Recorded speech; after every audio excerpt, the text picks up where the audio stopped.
Welcome to A World of Difference Embracing Neurodiversity. I'm Daryl Owens. Some see raccoons as nature's bandits. These mass marauders are known for rifling through your trash cans under the cover of night, seeking to collect a big score.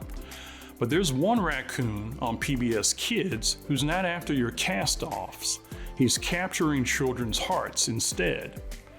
Welcome to a special episode on Carl the Collector, a groundbreaking animated series that shines a light on neurodiversity through the adventures of Carl, an autistic raccoon with a gusto for collecting. Today we'll explore the creative minds behind the show, hear from those whose lives it touches, and discuss the importance of representation in children's media.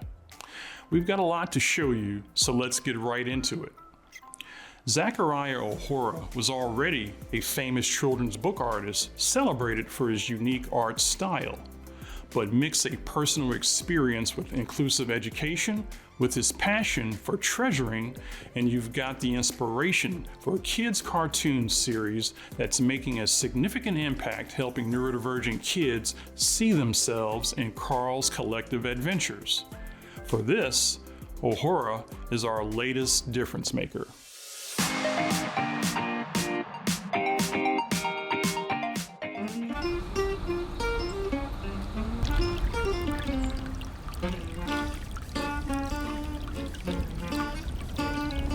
That's where Carl sets up a bike jump and he jumps off of here and clears that little creek and then ends up breaking his arm and getting a cast on it. And that's the location, the inspiration. Nico, you're late. It's 2:31.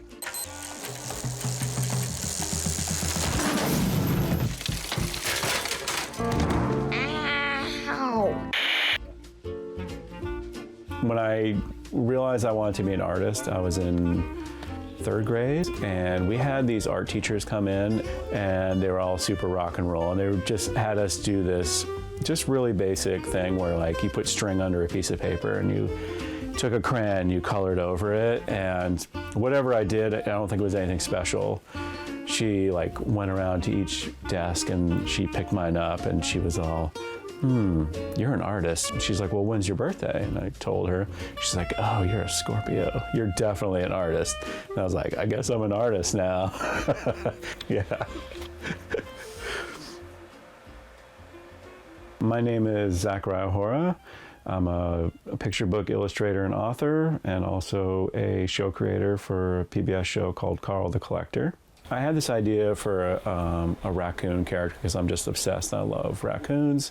His name is Carl, and I didn't really have a story behind Carl, but I knew that he should collect things, and I'm a collector myself. So like when I was a kid, I collected comic books, I collect records. At this point, I probably have like 3,000 records or something like that. It makes it a pain to move. The thing about Carl is that even though it's an autistic character is the lead, it's not really a show about autism per se. It's a social emotional show. So like, it's just basic stuff that we're all learning, and we continue to learn, like how to share and how to manage your feelings when something doesn't go your way, those kind of things. So those are things I can pick from my own, my own childhood and my kids' childhood. But when PBS came to me, they were aware of me because of my books, and they're like, hey, if you ever have a show idea, would you be interested in developing something with us? And so I started to like put together ideas and sent them to them. And we kind of landed on Carl, and they liked the character. And at the same time, my kids were just going to school then, and they go to an inclusion school. And I didn't know what an inclusion school was. That was a new concept to me. So when I visited their school, I was just struck at how natural it was that there were kids with all different needs, with aids in each classroom. And all the kids, including my own, it just normalized it. And they just treated everybody like they were their friends. And it was a light bulb moment for me where I was like, oh, this is the way it should be. I mean, obviously, it is a challenge to authentically represent neurodiverse characters because I'm a neurotypical person. I don't have anybody in my immediate family that I know of that is neurodiverse. But even though that was a challenge and we wanted to make sure that we got it right, we knew right from the beginning that we're going to do everything we could to get neurodiverse people in all levels of the production. From the actors, anytime there's a neurodiverse character on screen, it's a neurodiverse actor that's given the voice. We have neurodiverse writers. We try to do that throughout the whole production to give an authentic voice.